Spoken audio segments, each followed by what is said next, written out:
یہ اللہ کی رحمتوں کا موسم بہار ہے اور اہل ایمان کے لیے کرم نوازیوں، رحمات، برکات اور انوار کا لوٹ سیل میلہ ہے، جس میں گناہگاروں کی بخشش و مغفرت کا ساماں ہوتا ہے اور اللہ ماہ صیام کی ہر شب کو گناہگار جہنم کی آگ سے آزاد فرماتا ہے۔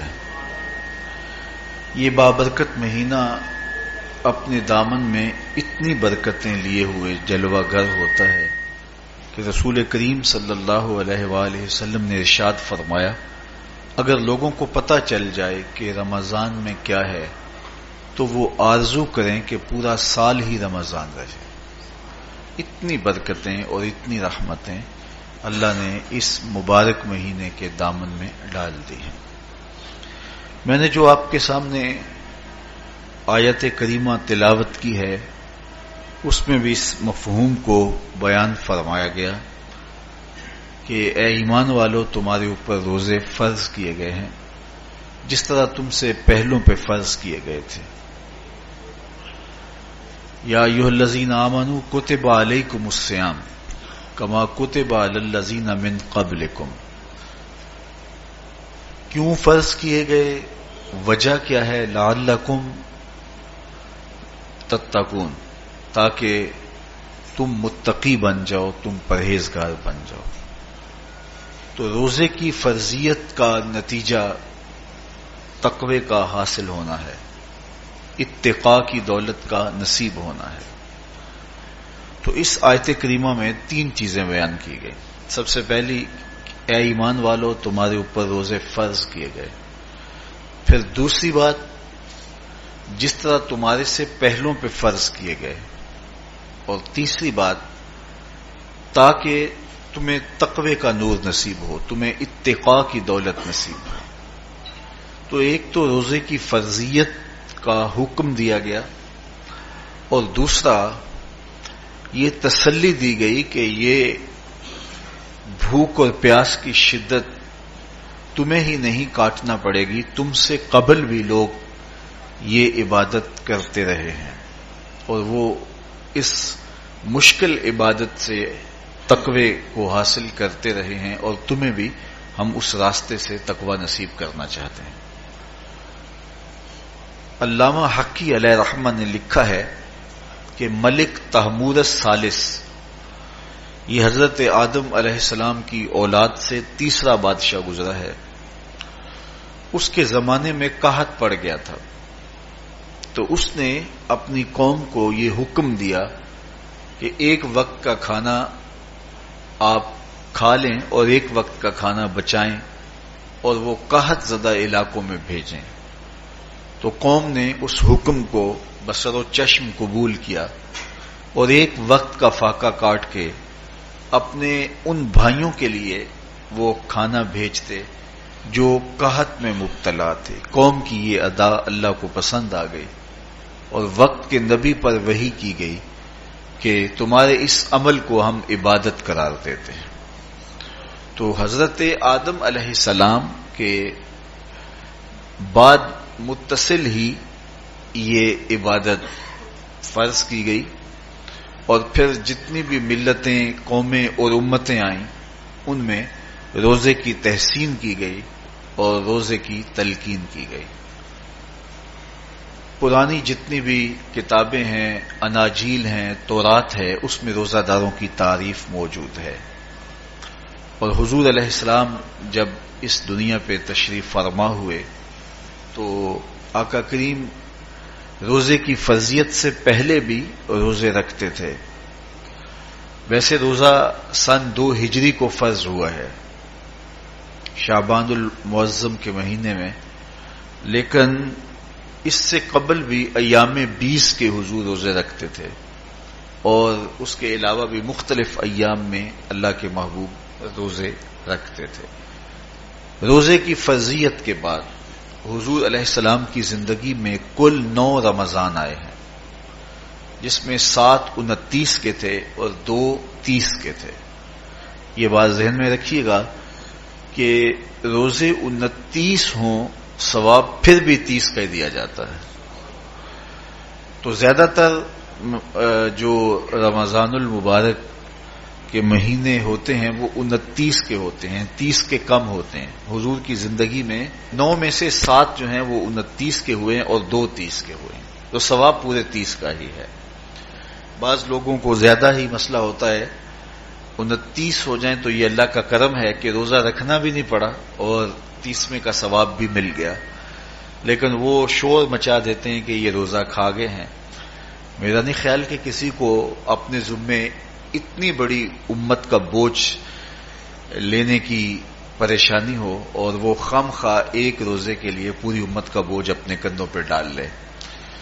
تو 29 روزے ہوں یا 30 ہوں، اللہ ثواب پورے 30 کا ہی عطا کرتا ہے. روزہ اللہ تعالی جل شانہ کی رضا اور اس کی محبت کے حصول کا ذریعہ ہے، اور اس کا عملی نتیجہ جو اس آیت کریمہ میں بیان کیا گیا وہ تقوی ہے. لعلکم تتقون، روزہ اس لیے فرض کیا گیا کہ تمہیں تقوی نصیب ہو جائے، اتقاء کی دولت نصیب. اب سوال یہ ہے، کیا تقوی بھوک اور پیاس سے حاصل ہوتا ہے؟ پیاس کاٹنے سے، بھوک کاٹنے سے کیا تقوی نصیب ہو جاتا ہے؟ صبح سے لے کر شام تک روزہ رکھنے کی تلقین کی گئی. یہاں ناروے میں اور مختلف ممالک کے اندر 20-20 گھنٹے کا روزہ ہے، اور ہمارے بھی یہاں 16-17 گھنٹے مسلسل شدت کی گرمی میں بھوک اور پیاس کاٹنا ہوتی ہے. اتنا طویل دورانیہ جو بھوک اور پیاس کاٹی ہے، اس کا مقصد رزق بچانا نہیں ہے، بلکہ وَيُزَادُ فِيهِ رِزْقُ الْمُؤْمِنِ، ماہ سیام میں مومن کا رزق بڑھ جاتا ہے.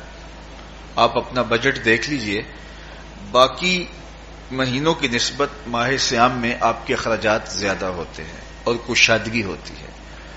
تو یہ کوئی خوراک بچاؤ مہم نہیں ہے، بلکہ رزق تو بڑھ جاتا ہے، لیکن اس کے باوجود 20-20 گھنٹے، 17-17، 18-18 گھنٹے پیاس اور بھوک کاٹنا، اس کا کوئی مقصد ہے تو وہ مقصد قرآن نے بیان کیا کہ اس کے نتیجے میں تمہیں اتقاء کی دولت ملے گی، تمہیں تقوی کا نور نصیب ہوگا.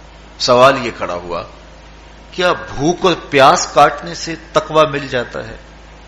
تو اس کو سمجھنے کے لیے ایک مختصر تمہید سمجھنا ہوگی، اور وہ یہ کہ ہمارے 2 دشمن ہیں جو ہمیں جادہ مستقیم سے ہٹانے کے لیے دن رات کوشاں ہیں. ایک شیطان اور دوسرا نفس. یہ 2 دشمن ہیں جو ہماری متاع عمل، ہمارا خلوص، ہماری للہیت، ہمارا باطن لوٹنے کے لیے ہر وقت مستعد اور فعال رہتے ہیں. اب ان 2 دشمنوں سے ہمارے تنہا ناتواں وجود کا مقابلہ ہے، اور ان میں سے جو بڑا دشمن ہے وہ نفس ہے، کیونکہ شیطان نے جب انکار سجدہ کیا تو ہم تو یہ کہتے ہیں کہ ہمیں شیطان نے بہکا دیا، لیکن شیطان نے جب انکار سجدہ کیا اور خود بہک گیا تو اس وقت کوئی دوسرا شیطان تو نہیں تھا جس نے شیطان کو بہکایا، وہ نفس تھا جس نے شیطان کو شیطان بنایا. اس نے اندر سے کہا انا خیر منہ، میں بہتر ہوں. تو یہ انانیت جو تھی، انا خیر منہ، اس نے اس کو بہکایا. تو شیطان کو شیطان بنانے والا نفس ہے، تو نفس شیطان سے بھی بڑا دشمن ہے. ایک بزرگ تھے، وہ ساری زندگی اپنی زبان پہ انا کا لفظ نہیں آنے دیتے تھے. اس مفہوم کو بیان کرنا ہوتا تو وہ با الفاظ دیگر بیان کرتے. میں کا لفظ، انا کا لفظ وہ اپنی زبان پہ ساری زندگی انہوں نے جاری ہی نہیں ہونے دیا. کہتے تھے اس لفظ نے شیطان کا بیڑا غرق کر دیا، تو میں یہ لفظ زبان پہ آنے نہیں دوں گا. اچھا، بندے بھی بڑے عجیب ہوتے ہیں. کسی نے کہا لو ان کی زبان پہ یہ لفظ آتا کیوں نہیں، میں جاتا ہوں اور ان کی زبان پہ یہ لفظ آئے ہی آئے. چلے گئے. بزرگ تشریف فرما تھے، نماز کا وقت قریب ہو رہا تھا. حضرت ایک مسئلہ پوچھنے آیا ہوں. کہا پوچھیے. شیطان کو کس چیز نے برباد کیا؟ حضرت آپ تو بولیں گے کہ میں نے، آنا نے، تو کہوں گا جیسے بھی ہوا ان کے زبان پہ لفظ میں تو آ ہی گیا نا. تو وہ بزرگ بھی بڑے سیانے تھے، اس کی نیت کا کھوٹ سمجھ گئے. فرمانے لگے بیٹا نماز کا وقت ہو گیا ہے، نماز پڑھ لیتے ہیں پھر اس پہ بات ہوتی ہے. نماز ہوئی، سلام پھرا تو خود ہی فرمانے لگے کسی نے کہا تھا کہ شیطان کو کس چیز نے برباد کیا، جواب دینا چاہ رہا ہوں کس نے پوچھا تھا، جھٹ کھڑا ہو گیا میں نے کہا اسی چیز نے اس کا بیڑا غرق کر دیا. تو جو نفس تھا وہ شیطان کو شیطان بنانے والا ہے. تو ہمارے ساتھ نفس بھی لگا ہوا ہے، ہمارے پیچھے شیطان بھی لگا ہوا ہے. شیطان بھی بڑا مکار دشمن ہے، چھوٹا دشمن یہ بھی نہیں ہے. یہ ہماری متاع عزیز کو، متاع ایمان کو، متاع عمل کو، متاع خلوص کو لوٹنے کے لیے دن رات مستعد اور فعال رہتا ہے. اللہ کے محبوب نے فرمایا الشیطان جاسم علی قلب ابن آدم فاذا ذکر اللہ خانسا واذا غفل وسوسا. شیطان اولاد آدم کے دل پہ قبضہ جما کے بیٹھ جاتا ہے. جب یہ اللہ کا ذکر کرتا ہے تو بھاگ جاتا ہے، اور جب یہ اللہ کے ذکر سے غافل ہوتا ہے تو یہ وسوسہ اندازی کرتا ہے. تو شیطان اولاد آدم کے دل پہ قبضہ جماتا. اسے پتہ ہے کہ دل قابو میں آ گیا تو پورا بدن قابو میں آ گیا، چونکہ میرے اعضائے بدنیاں میرے دل کے تابع ہیں. موسم اچھا ہے، رت سہانی ہے، صحن چمن میں پھول کھلے ہیں، لیکن میرا دل نہیں چاہ رہا تو ٹانگیں جنبش ہی نہیں کریں گی. مرغن غذائیں سامنے پڑی ہیں اور آپ کا تقاضا ہے کہ جناب لے لیجئے، لیکن میرا جی نہیں چاہے گا تو ہاتھ جنبش نہیں کریں گے. آسمان ستاروں اور کہکشاؤں سے بھرا ہوا ہے، جی نہیں چاہے گا تو نظر نہیں اٹھے گی. آپ سماعتیں بچھائے بیٹھے تھے، جی نہیں چاہے گا زبان نہیں بولے گی. تو پورے آزاد دل کے تابع ہیں، اور اگر دل شیطان کے تابع ہو گیا، اس کے ہتھے چڑھ گیا، تو پھر آزاد وہی کریں گے جو شیطان چاہے گا. اور اگر یہ دل مالک کی محبت سے سرشار ہوگا تو پھر دل جو چاہے گا وہی آزاد کریں گے. تو دل اللہ کی نافرمانی کی چاہت ہی پیدا نہیں ہونے دے گا، تو اعضائے بدنیاں کا رخ بھی اللہ کی رضا کے حصول کے لیے ہوگا. تو شیطان بھی قبضہ دل پہ جماتا ہے اور دل کو قابو میں کر کے حضرت انسان کا بیڑا غرق کرتا ہے. اللہ تعالیٰ کا کرم یہ ہوا اذا جاء رمضان سلسلۃ الشیاطین. اللہ کے محبوب علیہ السلام ارشاد فرماتے ہیں جب ماہ صیام آتا ہے تو شیاطین جکڑ دیے جاتے ہیں، جنت کے دروازے کھول دیے جاتے ہیں، جہنم کے دروازے بند کر دیے جاتے ہیں. اب ہمارے دو دشمن تھے، ایک نفس اور دوسرا شیطان. دونوں کے مقابلے میں ناتواں اور کمزور جان کو مقابلے میں آنا پڑتا تھا. لیکن جب ماہ صیام آیا، یہ ماہ انور آیا، تو ہمارے دو دشمنوں میں سے ایک دشمن باندھ دیا گیا.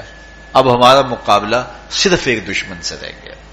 دیکھیے ماہ رمضان آتا ہے تو مسجدوں کے در کشادہ ہو جاتے ہیں، لوگوں کا رجحان دین کی طرف ہوتا ہے.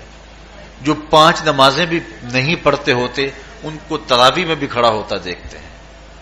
اہتمام ہوتا ہے، نیکی کا، صدقہ و خیرات کا ماحول پیدا ہوتا ہے. ایسا کیوں ہے کہ شیطان بند گیا، لیکن اس کے باوجود نظر بھٹک رہی ہے، خیالوں میں آوارگی ہے اور رشوت کا بازار گرم ہے. کیوں کہ ابھی نفس موجود ہے.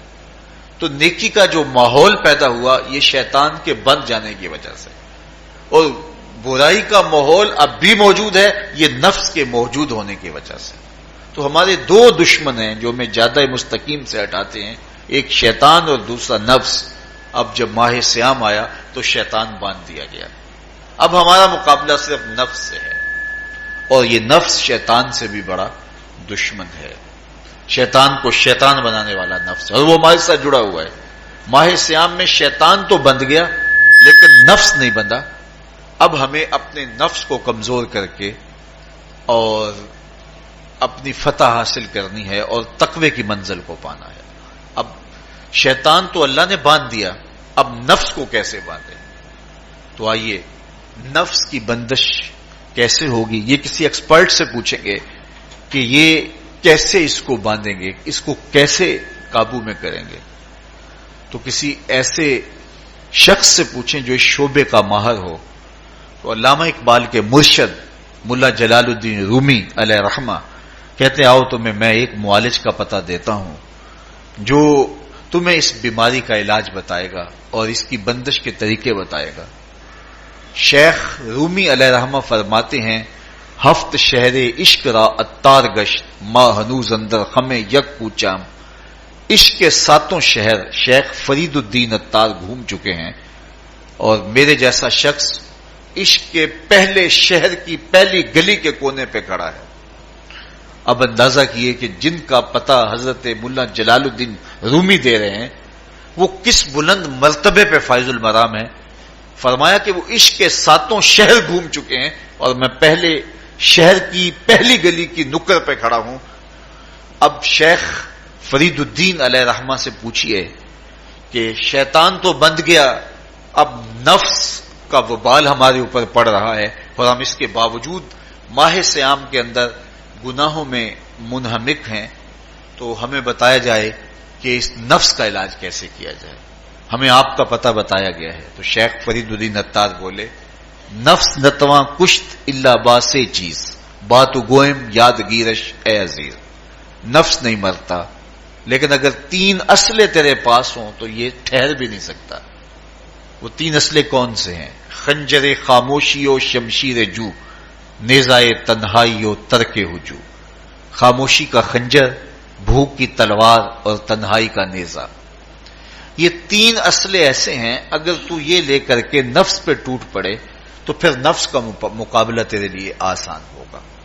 خنجر خاموشی، خاموشی کا خنجر، اللہ کے محبوب علیہ السلام نے فرمایا من صامت نجا، جو خاموش ہو گیا وہ نجات پا گیا، کیونکہ انسان کی زندگی کی زیادہ آفتیں اس کی زبان کی وجہ سے ہیں۔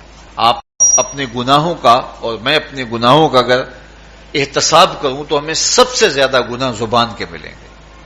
آنکھیں بھی گناہ کرتی ہیں، ہاتھ بھی گناہ کرتے ہیں، پاؤں بھی گناہ کرتے ہیں، لیکن سب سے زیادہ گناہ زبان کرتی ہے۔ جھوٹ بھی بولتی ہے، غیبت بھی کرتی ہے، شکوہ بھی کرتی ہے، گالی سب و شتم اور کیا کچھ زبان کے گناہ ہیں۔ اسی لیے اللہ کے محبوب نے فرمایا جو تمہارے 2 جبڑوں کے درمیان ہے یعنی زبان اور 2 ٹانگوں کے درمیان ہے تمہاری پارسائی کی جگہ، تم ان 2 چیزوں کی مجھے ضمانت دے دو، میں محمد تمہیں جنت کی ضمانت دے دیتا ہوں۔ تو انسان کے سب سے زیادہ گناہ زبان کے ہیں اور اس کی پارسائی کی جگہ کے۔ تو اس لیے میرے حضور نے فرمایا من صمت نجا، جو خاموش ہو گیا وہ نجات پا گیا۔ خنجر خاموشی، خاموشی کا خنجر نفس کشی کا ایک مؤثر ذریعہ ہے۔ اور دوسری بات بشمشیر جو، اور بھوک کی تلوار، تو بھوک سے نفس کا مقابلہ کیا جا سکتا ہے، بھوک کی تلوار سے نفس کا سر کاٹا جا سکتا ہے۔ اللہ کے محبوب کا فرمان سنیے یا معاشر الشباب من استطاع منکم الباء فلیتزوج فإنه اغض للبصر واحسن للفرج فمن لم یستطع فعلیہ بالصوم فإنه له وجاء۔ اے جوانوں کے گروہ، تم میں سے اگر کوئی نکاح کرنے کی طاقت رکھتا ہے تو وہ دیر نہ کرے، فی الفور نکاح کر لے، یہ نظر کا اور پارسائی کا محافظ ہے۔ لیکن اگر تم میں سے کوئی نکاح کرنے کی فی الحال پوزیشن میں نہیں ہے تو وہ کثرت کے ساتھ روزے رکھے۔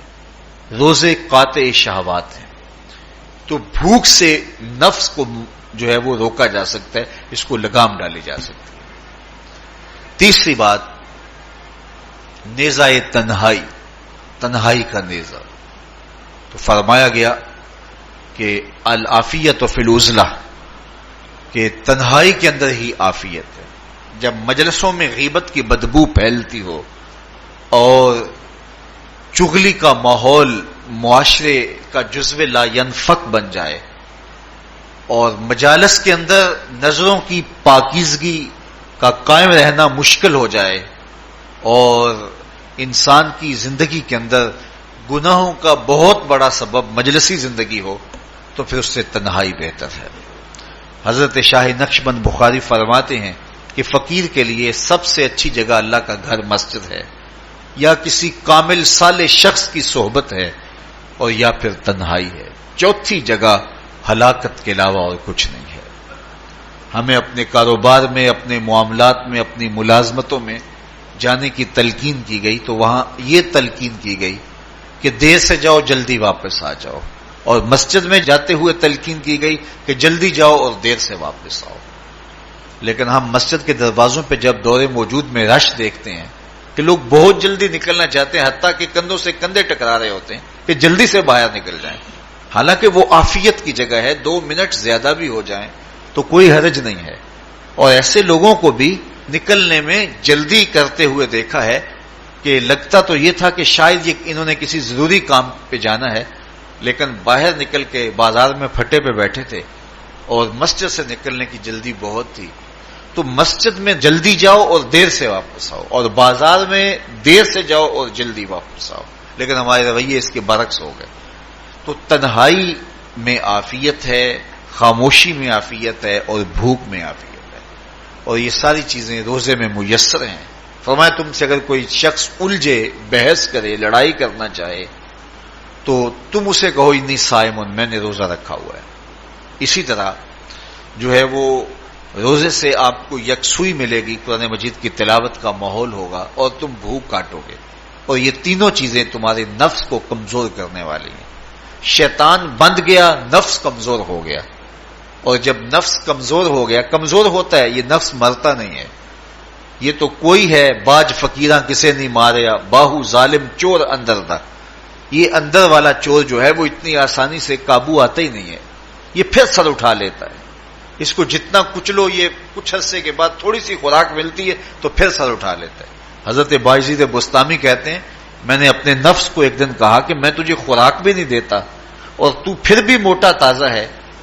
تو میرے نفس نے مجھے کہا کہ اے بایزید جب تم بازار سے گزرتے ہو تو لوگ انگلیاں اٹھا اٹھا کہتے ہیں یہ بایزید جا رہا ہے، یہ بایزید جا رہا ہے، تو مجھے میری غذا اور خوراک اس سے مل جاتی ہے.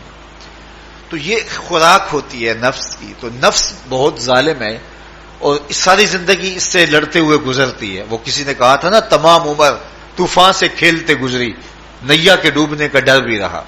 تو یہ ساری زندگی اس طرح ٹکراتے ہوئے سے گزرتی. لیکن جب کمزور ہو جائے تو پھر یہ شیطان کو جو ہے وہ موقع نہیں دیتا. لیکن اگر نفس اگر ماہ صیام میں ہمارا کمزور نہ ہوا، صرف ہم نے بھوک ہی کاٹی اور باقی اپنے معمولات وہی رکھے، تو میرے حضور نے فرمایا جس نے جھوٹ اور برے کام نہیں چھوڑے اور جھوٹے کام ترک نہیں کیے، اس کے بھوکا اور پیاسا رہنے کی اللہ کو کوئی ضرورت نہیں ہے. روزہ تو ایک مشق تھی، یہ تو باطن کی تطہیر کا ایک ذریعہ تھا، یہ تو من کی تہذیب کا ایک ذریعہ تھا، یہ تو نفس کی شر سے اپنے آپ کو بچانے اور شیطان کے مکر و فریب سے بچانے کا ایک ذریعہ تھا. دیکھیے شیطان بند جاتا ہے ماہ صیام میں، حدیث واضح ہے، لیکن نفس موجود رہتا ہے. اگر نفس کمزور ہو گیا تو شیطان چھٹ کے بھی کچھ نہیں کرے گا، کیونکہ شیطان باہر کا دشمن ہے، نفس اندر کا دشمن ہے. جب تک اندر والا دشمن ساتھ نہیں دیتا باہر والا دشمن کچھ نہیں کر سکتا. ہمارے دیہاتوں میں چوری ہو جائے تو بوڑھے بزرگ سر جوڑ کے بیٹھ جاتے ہیں کہ چور کہاں سے آیا، کیسے آیا. تو ایک نقطے پہ سارے متفق ہوتے ہیں کہ اندر کا کوئی بھیتی ضرور موجود ہے. اگر اندر کا کوئی بھیتی موجود نہیں ہے تو چور باہر سے آ کے حملہ آور ہو ہی نہیں سکتا ہے. تو شیطان باہر کا چور ہے، نفس اندر کا بھیتی ہے، اور اگر یہ اندر والا باہر والے کا ساتھ نہ دے تو شیطان انسان پر حملہ آور ہو ہی نہیں سکتا. اس لیے اس کو قابو کر لیں، اس کو رام کر لیں تاکہ شیطان چھٹنے کے باوجود بھی جو ہے وہ ہمارے اوپر حملہ آور نہ ہو سکے. ورنہ وہ تو پیچ و تاب کھا رہا ہے کہ یہ جو تم نمازیں پڑھتے ہو، سروں پہ ٹوپیاں تم نے پہنی ہیں اور بڑے شریف بن کے مسجد میں جا رہے ہو، ذرا چھٹ لوں عید کے دن ہی جو ہے وہ تمہارا سارا کیا دھرا برباد نہ کیا تو مجھے شیطان نہ کہنا. تو وہ سب کچھ برباد کر دیتا ہے اگر ہمارے نفس کی تہذیب نہیں ہوتی. تو یہ اللہ نے ایک ہمیں موقع دیا ہے، پورا ایک مہینہ ہے، ایک ورکشاپ ہے باطن کی تطہیر کے لیے اور ایک اندر کی پاکیزگی کے لیے ہمیں ایک موقع فراہم کیا گیا ہے، اور اس سے ہم بھرپور فائدہ حاصل کریں. قرآن مجید کی کثرت کے ساتھ تلاوت، صلاۃ التراویح میں شمولیت اور خاموشی کا اختیار کرنا، اور جو ہے وہ اللہ کے ذکر فکر کی طرف متوجہ رہنا اور بھوک کاٹنا. اس کا عملی نتیجہ یہ ہوگا کہ اتقاء کی دولت نصیب ہوگی. دیکھیے ماہ صیام میں ہمیں ان کاموں سے بھی روک دیا گیا جو کہ کام جائز تھے، کھانا پینا اور جو ہے وہ اپنی منکوحہ سے جنسی تعلق. یہ تو وہ امور تھے کہ جو جائز تھے، مشروع تھے، لیکن اوقات روزہ میں ان جائز کاموں سے بھی ہمیں روک دیا گیا. اس فلسفے کو ہمیں سمجھنا ہوگا کہ جو کام شریعت میں جائز تھے، مشروع تھے، روزہ ان سے بھی رک جانے کا نام ہے. اور جو چیزیں شریعت میں جائز ہی نہیں ہیں، جھوٹ بولنا ہے، غیبت کرنا ہے، بد نگاہی ہے اور دیگر برے اعمال ہیں، تو یہ چیزیں تو روزہ نہ بھی ہو پھر بھی ناجائز ہیں. تو جو چیزیں جائز تھی روزے میں ان سے بھی منع کر دیا گیا، اور جو چیزیں ناجائز ہیں تو اگر کوئی شخص ان چیزوں سے نہیں رکتا تو پھر اس نے روزہ کیا رکھا. ایک بندہ بھوک کاٹتا ہے لیکن جھوٹ بولتا ہے، ایک بندہ پیاس کاٹتا ہے لیکن غیبت کرتا ہے، ایک بندہ صبح سے شام تک نہ کچھ کھاتا ہے نہ کچھ پیتا ہے لیکن رشوت لیتا ہے. پھر مجھے بتائیے اس نے روزہ کیا رکھا. روزہ تو ایک مشق تھی کہ جو چیزیں جائز تھی ان سے بھی منع کر دیا گیا، ان سے بھی روک دیا گیا، اور جو ناجائز تھی وہ تو پہلے ہی ناجائز تھی، روزے کے بغیر بھی ناجائز تھی. تو اس لیے روزہ ایک مشق ہے.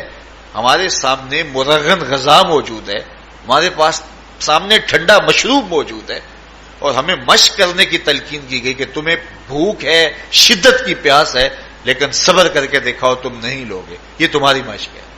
تو پھر جو حرام ہوگا، اللہ کی طرف سے ممنوع ہوگا، تو اس کو تم کس طرح لوگے جب تمہاری یہ مشق ہو چکی. لیکن ہم اس مشق کے اندر ہی جب ان سے نہیں رکیں گے تو پھر ہمارا روزہ ہی نہیں ہوگا. پھر بھوک اور پیاس کاٹنے کے علاوہ کچھ نہیں ہوگا. بہت سارے روزہ دار ایسے ہیں جن کا روزہ سوائے بھوک اور پیاس کاٹنے کے کچھ نہیں ہے. اس لیے جن چیزوں سے اللہ نے منع کیا ہے ان سے تو رکنا ہی رکنا ہے. جو چیزیں مشروع ہیں ان سے وقتی طور پہ روکا گیا تو ان سے بھی روک کر کے روزے کی تکمیل کی جائے. اچھا، روزے میں ایک اور چیز ہے کہ ہمارے صوفیاء مراقبہ کر کے ایک دولت پاتے ہیں، اور وہ کیا کہ اللہ دیکھ رہا ہے. وہ مراقبے میں بیٹھ جاتے ہیں اور اس تصور میں ڈوب جاتے ہیں کہ میرا اللہ مجھے دیکھ رہا ہے، اور یہ یقین اپنے اندر اتارتے رہتے ہیں.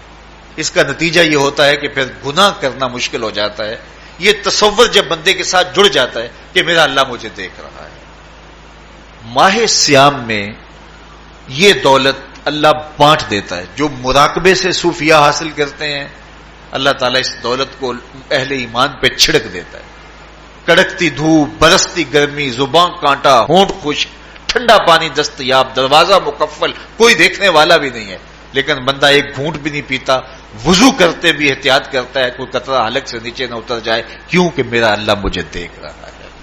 جو چیزیں صوفیاء کو مراقبے سے نصیب ہوتی ہیں، ماہ سیام میں اللہ اس دولت کو بانٹ دیتا ہے، چھڑک دیتا ہے، بارش کی طرح وہ دولت برستی ہے، اور یہ تصور ہمارے ساتھ جڑ جاتا ہے کہ میرا اللہ مجھے دیکھ رہا ہے. ہم پانی نہیں پیتے، اللہ دیکھ رہا ہے. مرغن غذائیں موجود ہیں کہ اللہ دیکھ رہا ہے. تو میں یہ پوچھتا ہوں کہ ہم کھانا نہیں کھاتے کہ اللہ دیکھ رہا ہے، ہم پانی نہیں پیتے کہ اللہ دیکھ رہا ہے، لیکن جب رشوت لے رہے ہوتے ہیں اللہ اس وقت نہیں دیکھتا؟